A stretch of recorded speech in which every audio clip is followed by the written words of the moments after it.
Que el Señor esté con todos ustedes. Y con tu espíritu. Evangelio de nuestro Señor Jesucristo según San Mateo. Gloria a ti, Señor.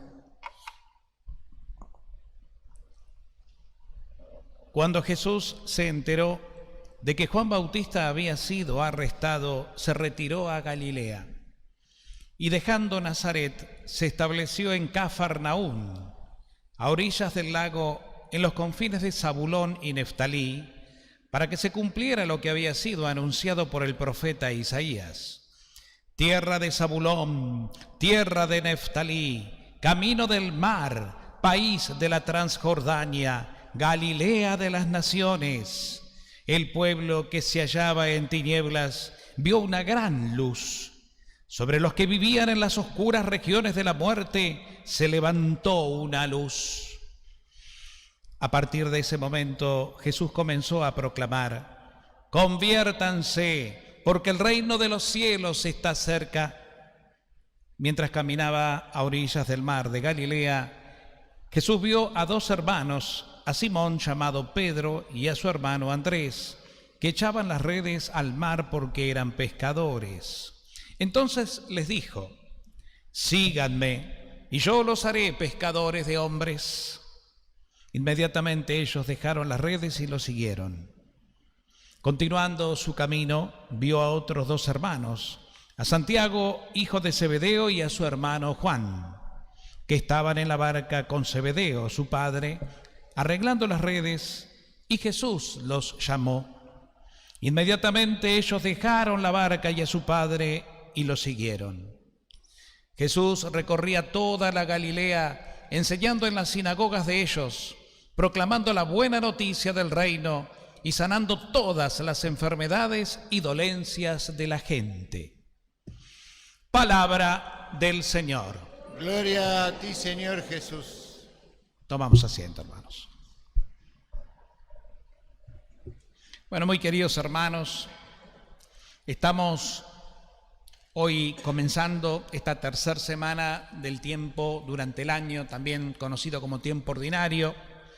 Este tiempo litúrgico que es muy provechoso para nosotros, ¿no? Los que nos gusta celebrar la misa, los que nos gusta realmente celebrar al Señor y escuchar su palabra y dejarnos interpelar por ella, dejar que la palabra como un rocío fresco fecunde y suavice nuestro corazón, dándonos luz, respuesta, dándonos sabiduría, mostrándonos el camino, ¿no? Es un lindo tiempo porque el tiempo durante el año nos muestra la vida activa o la vida pública de Jesús. Cómo se va cumpliendo en él todo lo que las escrituras del Antiguo Testamento, a través de los profetas especialmente, iban como preanunciando, ¿no? Y Jesús es el cumplimiento de todo. Por eso generalmente la liturgia de la palabra, si ustedes prestan atención, que leemos las tres lecturas, es siempre la primera lectura del Antiguo Testamento, pero referida y muy relacionada con el Evangelio. Porque de ahí se presenta que el Antiguo Testamento prepara a través de los profetas particularmente, lo que después se cumple de una manera ya perfecta y acabada y definitiva en la persona de Jesús. Por eso son profecías. Profecías que fueron proclamadas en un momento determinado como respuesta al presente del profeta. No es que el profeta se sabía que era un vidente y que él tenía que hablar de hechos que iban a acontecer en el futuro como alguien que ve más allá. No, el profeta se hacía presente en el pueblo enviado por Dios. Él era consciente de que era enviado por Dios y elegido para hablarle al pueblo el nombre de Dios ante situaciones que el pueblo de Israel estaba viviendo en ese mismo momento. Escuchamos hoy en esta lectura donde Isaías se hace presente y anima a este pueblo que estaba sometido, como tantas otras veces el pueblo de Israel lo estuvo, a fuerzas, a poderes de gobiernos más poderosos que les habían quitado la libertad, que los habían deportado, que los ultrajaban de mil maneras. Muchas veces por culpa propia del pueblo, por infidelidades, porque se olvidaban de sus orígenes, de su identidad. e iban en busca de otras cosas, y ahí es donde se exponían verdaderamente a estos peligros que después, bueno, les causaban los dolores y las angustias que padecieron. Pero Dios, a través del profeta, una y otra vez se hace presente en la vida del pueblo para decirle: bueno, vos sos infiel, pero yo no soy infiel. Yo hice una alianza contigo, vos la rompés, yo no. Porque sos un pueblo elegido, porque te amo. Y quiero demostrarte que soy fiel hasta el extremo. Por eso te voy a dar siempre una nueva oportunidad. Y aunque estés pasando por oscuridades y calamidades que te mereces, si vamos al caso, yo no te voy a soltar la mano. Por eso brillará una gran luz, haciendo referencia a la presencia de un futuro rey que iba a venir ciertamente con la ayuda de Dios para volver a la libertad, para llevar al pueblo nuevamente a la armonía, como signo de un Dios cercano y misericordioso, que no se cansa nunca de perdonar. Todo esto entonces que acontece, como Isaías lo narra en este capítulo 8 que escuchábamos recién, tiene un cumplimiento, pero ya pleno, y que va más allá de un acontecimiento histórico, y que es en la persona de Jesús. En el Evangelio de hoy seguimos escuchando, vamos a escuchar, y ya lo venimos haciendo, aún también en los días de semana. Hago un paréntesis a propósito de esto y como consejo espiritual, ¿no? Porque siempre es bueno que ustedes tengan vida espiritual. Y cuando digo que tengan vida espiritual, digo que tengan vida de oración, de intimidad con Dios cada día. Para lo cual los invito a que en la vida ajetreada que ustedes llevan, como la llevamos todos, de trabajos, de etcétera, etcétera, no se olviden también de detener en cada día un poco la marcha para entrar en un espacio de intimidad con Dios. No alcanza con me levanto a la mañana, rezo un Padre Nuestro, una Ave María, un Gloria y salgo y así se me va el día en el hacer, sino que es muy importante que todos los días ustedes sepan detener un poco la marcha y entrar en el silencio, en la soledad, en la intimidad, para poder desde ahí hacer como una especie de camino interior, porque la vida espiritual es de adentro. Es aprender a cerrar los ojos, respirar profundo e ir al corazón. Y entonces en el silencio del corazón encontrarme con mi verdad y encontrarme con aquel que vive en mí. En el Salmo recién decíamos una cosa muy linda, ¿no? En la segunda estrofa: una sola cosa he pedido al Señor y eso es lo que quiero, vivir en la casa del Señor todos los días de mi vida, para gozar de la dulzura del Señor y contemplar su templo. Esto que dice el salmista no solo se va a dar de una manera definitiva y perfecta cuando entremos en el templo de la gloria después de nuestra vida terrenal, sino aquí y ahora se puede dar. ¿Y de qué templo habla el salmista?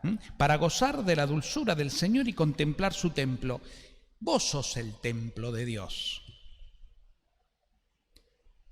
Y ahí es donde yo te invito a que entres en el templo.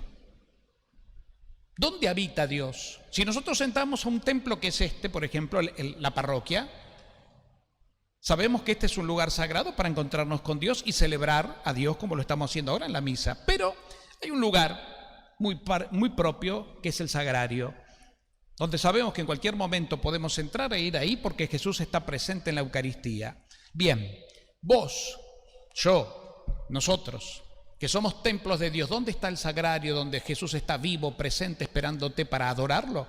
Tu corazón. Tu corazón, que es ese espacio íntimo, misterioso del hombre, lo que llamamos el espíritu. Por eso es muy importante y te lo recomiendo, porque ahí está la salud, la fuente de la salud, de la luz y la verdad que tanto anhelamos y buscamos. Lo que pasa es que no la encontramos porque la buscamos en lugares equivocados. Ahí es donde te tenés que meter. ¿Y a qué viene todo esto? Para ir cerrando el paréntesis, es que si todos los días nos acostumbramos en ese espacio de silencio a meditar el Evangelio del día, que hoy se consigue muy fácilmente, en internet, pone Evangelio del día en el Google y te va a aparecer miles de opciones para leerlo y meditarlo en el silencio, haciendo una lectura orante. Leo qué dice, pero ¿qué me dice a mí? Y ahí en ese encuentro, ¿qué le respondo a Dios? ¿Qué le diría yo? ¿Qué le confío a partir de acá de lo que Él me dice y me ilumina? Háganlo, porque si no hay vida espiritual que parte en esa de la experiencia del silencio, es muy difícil, hermanos, es muy difícil que podamos experimentar el amor verdadero y salvífico que ya lo está, que ya llegó, que está en tu vida. Si vivís acelerado, corriendo, en el hacer y dejándote absorber y arrastrar por las preocupaciones solamente, sin saber detener para fortalecerte, es muy difícil mantenerse en pie. Y podemos tener una fe, pero una fe que se intelectualiza, está acá, y nunca se puede desarrollar y vivenciar en el corazón, porque la cabeza domina.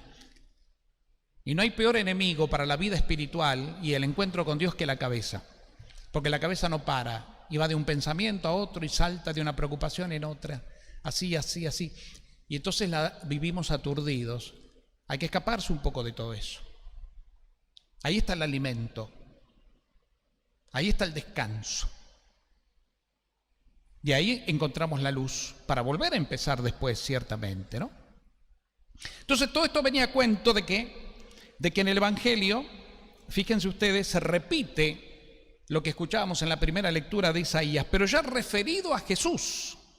Jesús está comenzando en estos días, nos dice Mateo, el Evangelio de Mateo, su vida pública.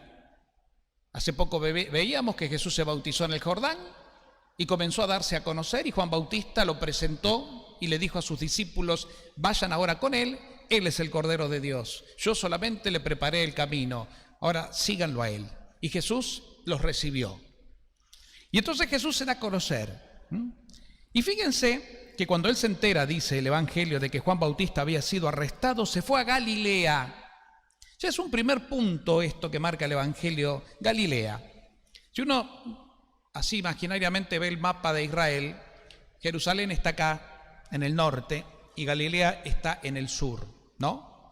Jerusalén es la capital de Israel y ahí es, y desde siempre, el centro de la vida religiosa. Ahí está el templo. Bueno, hoy ya no está más, pero en esa época lo estaba.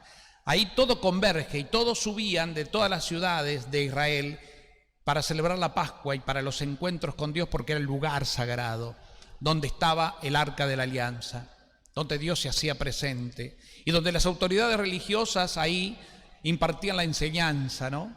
El centro de la institución, si quieren también. Jesús sabe eso. Pero como Jesús viene a otra cosa y quiere desinstitucionalizar la fe de la gente para darle espíritu, se va a la otra punta. ¿Y dónde es la otra punta? Galilea. Fíjense cómo Isaías lo describe también, y Mateo toma el texto de Isaías y lo presenta hacia Jesús diciendo, ¿no? Dejando Nazaret, se estableció en Cafarnaún, a orillas del lago de Galilea, en los confines de Zabulón y Neftalí, para que se cumpliera lo que había sido anunciado por el profeta Isaías. Tierra de Zabulón, tierra de Neftalí, camino del mar, país de la Transjordania, Galilea de las naciones. Es decir, era un sector donde realmente no había religiosidad. Y la religión judía, o sea, era muy pobre, o sea, estaba muy limitada. Porque había gente que venía de otras latitudes, de ahí Galilea de las naciones, venían de todos lados, que nada tenían que ver con los judíos, nada tenían que ver con la fe de ellos. Hay que ver si tenían religión, y muchos de ellos eran paganos, adoraban a otros dioses. Ahí convergía todo, porque además era un camino que era necesario tomar, porque había el trato intercomercial, en fin, ahí se va Jesús. A donde se lo consideraba un lugar oscuro, donde Dios no estaba. Los judíos pensaban eso. Acá está, en Jerusalén está Dios, allá no. Allá están los paganos, allá están los que no creen, los pecadores. Y fíjense que Jesús se va ahí. Y ahí se instala, en Cafarnaún, una ciudad pequeña cercana al lago de Galilea, donde había nacido Pedro, Santiago, los primeros discípulos que eran pescadores, laburaban en el lago, y allí Jesús los va a buscar, y allí Jesús los empieza a llamar, allí los convoca, y allí comienza a predicar y a anunciar, ¿no? lo llama. Por eso podemos decir también que este tiempo durante el año, un poco remitiéndonos al Evangelio y trayéndolo a nuestra vida, es el tiempo de la invitación. Jesús te está invitando a vos. Ayer, en aquel entonces, caminó a orillas del lago y lo llamó a Pedro, a Juan, a Santiago, a Andrés, etc. Hoy te llama a vos. Hoy te llama al corazón, renovando en ese llamado aquella gracia que un día recibiste el día de tu bautismo. Ese día en que fuiste consagrado de una vez y para siempre. Y por el bautismo viviste el nuevo nacimiento, a la vida nueva de hijo de Dios. Eso que pudo haber quedado tal vez en el olvido o un poco tapado por tantas cosas terrenales, hoy vuelve a resurgir a través de esta invitación. El Señor pasa por tu vida hoy y te llama. Y te llama por tu nombre, ese nombre que está escrito en el corazón de Dios, el tuyo propio, y te invita a seguirlo, te invita a estar con Él, para que estando con Él puedas encontrar la luz. Nosotros, yo pensaba esto hoy, llevándolo ya al plano más interior, tenemos esa región oscura que parte de nuestros problemas, de nuestras angustias, de nuestros miedos, de nuestras frustraciones. Todos tenemos un poco de eso, de estas realidades injustas que tenemos que vivir, de enfrentarnos a situaciones que no tenemos, por lo menos la solución inmediata, los problemas económicos, los problemas de salud, los temas familiares. Cada uno puede hacer su propia lista, ¿no? Inclusive nuestra propia inestabilidad emocional, que también la tenemos. Tenemos nuestras heridas viejas, que hoy se hacen presente, condicionan nuestra felicidad y hasta a veces nuestra salud, porque el cuerpo somatiza, ¿no? El cuerpo manifiesta lo que el alma, lo que la psiquis herida tiene. Entonces estamos en una región, por así decirlo, interior, como la de Zabulón y Neftalí, zonas oscuras, zonas que están en tinieblas, sombras de muerte, las regiones de la muerte, dice. Pero, y aquí está el tema, allí se levantó una luz. ¿Y la luz quién es? Cristo presente que vive en vos. El Espíritu Santo del resucitado está en tu vida. De manera que deja que Jesús, que está en tu corazón resucitado, se apodere y vaya a esas regiones oscuras, a esa transjordania de tu alma, y con su presencia, con su amor, con su poder, porque lo quiere, empiece a emanarle la luz que necesitas, esa luz que te renueva la vida. Déjalo, sabe que Él está. Salí de tu letargo, salí de tu negatividad, de tu pesimismo, y anda al encuentro de Él, abrile la puerta. Señor, vení. Te abro las puertas de mi vida, de mi corazón. Vení, acá estoy. Vos sos el que te trae la luz. Vos sos el que le da sentido, porque no hay nada en mí que no quiera y no pueda ser redimido, sanado, liberado. Porque toda mi vida en su totalidad, todo mi ser tiene sentido, porque vos lo elegiste. Y de ahí comprendemos entonces esto tan fundamental, que somos otros Cristos marcados, como lo decía Pablo en la segunda lectura, por su cruz. No se trata de saber mucho, decía Pablo. Yo no vine a hablarles con la elocuencia humana, para que la cruz de Cristo no pierda eficacia. Es decir, solamente crean en la cruz de Cristo, porque ahí se les ha demostrado el amor infinito que Dios tiene por todos y cada uno, en esa sangre derramada hasta la última gota. Y la que nos trajo gratuitamente la salvación y la paz. Ahí está el poder, ahí está la fuerza, la eficacia. Por eso no le den tanto lugar a la elocuencia de la cabeza, que es muy pobre y tramposa, y ábranse más al silencio de la fe, para que el corazón reciba a la luz. Una luz que ya está, lo que pasa es que no nos hemos enterado, porque el mundo y la cabeza nos llevó por otro lado. Por eso buscamos soluciones donde nunca las vamos a encontrar. Y por eso le damos la totalidad de la importancia a lo que realmente no la tiene. Y hasta nos identificamos con el dolor. Yo soy mi angustia, yo soy mi tristeza, yo soy mi herida, yo soy mi frustración. No son nada de eso. Esas son circunstancias de la vida. circunstancias que sí están, no las niego, que estuvieron y que hoy siguen de alguna manera tal vez marcando territorio, pero no sos eso. Lo peor que le puede pasar al hombre es quedarse como identificándose con su oscuridad. Esa es una gran trampa a la que el demonio nos quiere llevar siempre. Vos sos esto y de esto no vas a salir. Vos sos esto y resignate. Y entonces uno se resigna y queda en la angustia y en la depresión continua porque no tiene esperanza. Es lo que busca el demonio, aplastarnos la cabeza para que desaparezca la esperanza. Sí, Dios te ama, pero esto, bancátela, esto es así. Y no es así. No es así. Porque si no estaríamos creyendo en un Dios lejano que nos mira de lejos y nos dice, bueno, arreglate. No. Como en la primera lectura se involucró con el pueblo para sacarlo de su oscuridad y como en el Evangelio dio cumplimiento ya de una manera total y absoluta en Cristo para que el mundo tenga luz, hoy sigue sucediendo eso mismo en tu corazón. Abrirle el corazón a la luz y serás feliz. Y cuando hablo de felicidad, hablo de vivir una vida en otra perspectiva. Y fíjense, volviendo un poco a la actitud de Jesús que se va al otro extremo a comenzar su ministerio, porque de alguna manera le da la espalda a lo institucional. Estamos nosotros educados institucionalmente y la institución está al servicio de la fe y no al revés.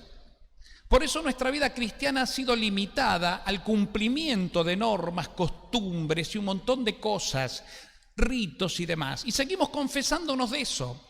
Y en eso está todo. Y por eso las culpas que no terminan de superarse, porque siempre nos sentimos en falta. Porque estamos institucionalizados y nos olvidamos de lo que Jesús anunció. Que donde hubo pecado, más gracia hubo. No tengas miedo a tu miseria, no tengas miedo a tu debilidad. Reconcíliate con ella. Reconcíliate con tu parte oscura, porque es la única forma en que lo dejes a Jesús que la ilumine. Aceptate como sos, porque Dios te acepta como sos. Sabete amado, perdonado, redimido, porque ya fue eso, ya está, y de una vez y para siempre. No le des tanto lugar en tu cabeza a pensamientos que te hacen daño, que te destruyen, que te deprimen, porque vienen del mentiroso. No te identifiques con esas cosas. Viví más bien una vida en Dios. Por eso les digo y les insisto, para esto es muy importante la intimidad con Él. En el silencio, la contemplación, la escucha. El estar a solas con Él. Jesús tenía una actitud también que nos marca el camino. Varias veces lo buscaban y había estado a solas con su Padre en oración. A solas. Orar. Después bajaba y se encontraba con los apóstoles, con los discípulos, con la comunidad.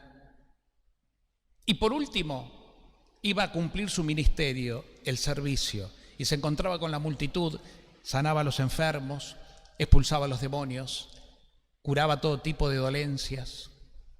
¿Se dan cuenta? Los pasos como son. Primero el encuentro con el Padre, después la comunidad, porque no nos entendemos solos, nos entendemos en familia y en comunidad. Y lo tercero, el servicio.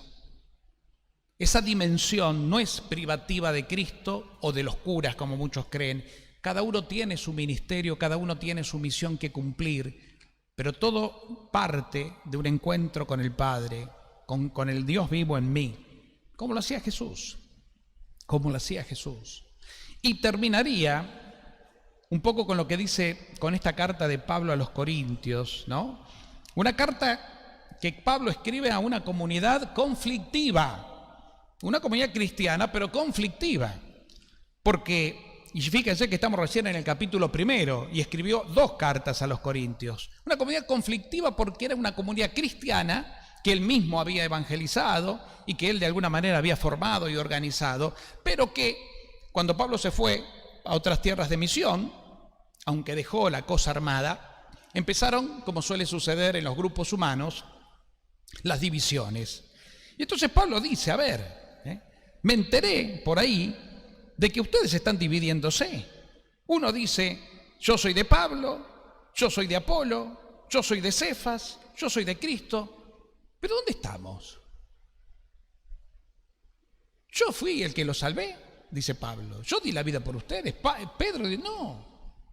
Nosotros lo único que hacemos es anunciarles a Cristo en el que ustedes creyeron. Entonces, ¿de dónde vienen estas divisiones, estos partidismos? División, diablo, dividor, el que viene a dividir. El demonio se mete. Y nosotros caemos en esa también.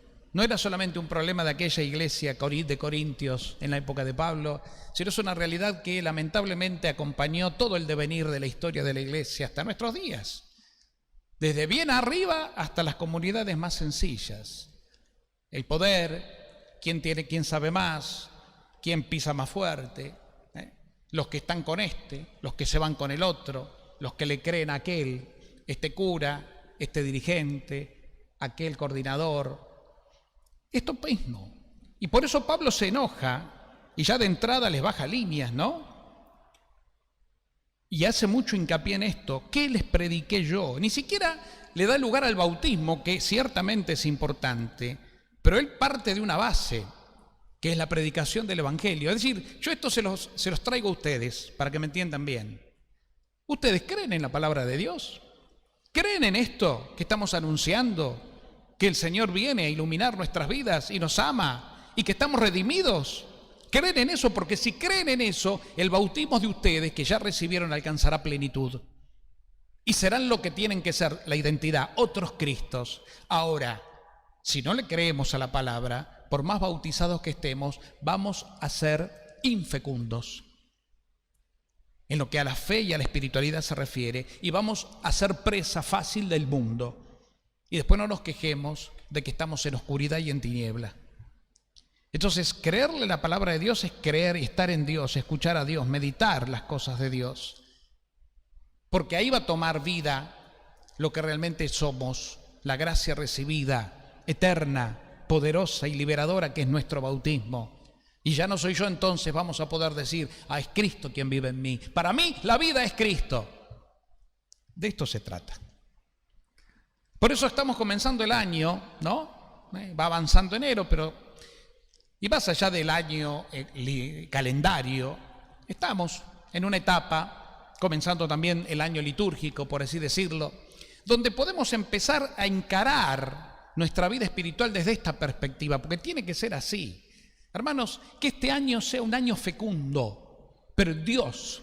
Que este año puedan ustedes y yo y todos fortalecer y reoptar por las cosas espirituales. Mayor tiempo de oración, mayor tiempo de intimidad con la palabra, mejor vida sacramental, más experiencia de amor, porque eso nos va a llevar a encontrar esa luz que va a brillar en todo nuestro ser y va a disipar nuestras tinieblas paulatinamente. Y vamos a ser más felices. Déjenlo que Cristo sea el centro de la vida, ¿no? El Señor es mi luz y mi salvación, ¿a quién temeré? El Señor es la defensa de mi vida, ¿ante quién temblaré? Ahí está, quédate ahí, no tengas miedo. Lo demás se va a dar por añadidura. La vida comunitaria y el servicio, porque una cosa lleva a la otra.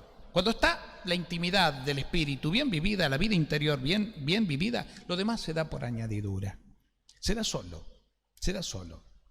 Por eso hay mucha gente que muestra el rótulo de ser un gran cristiano, estudioso, con títulos y qué sé yo qué, pero divide a la comunidad. Ahí te das cuenta que es puro intelectualismo, lo que dice Pablo, elocuencia humana, pero sin espíritu, y estropean a la comunidad. Porque no creen, en el fondo no creen. Entendieron mal el mensaje. Que no nos pase a nosotros. ¿Sí? Y si tenés un lugar en la comunidad o donde sea, vivilo como Cristo, para servir, para dar la vida, y no para sentirte halagado. Porque ya si te querés sentir halagado, ya podés hacerlo porque Dios te ama como sos, plenamente, y estás redimido. Así que bueno, que podamos vivir esta semana y nuestra vida cada día en una intimidad más profunda con el Dios de la vida. Y vamos a recurrir siempre y una y otra vez en este camino, en este desafío, en esta aventura de vida a nuestra Mamá del Cielo, compañera, guía e intercesora. Que así sea. Que así sea.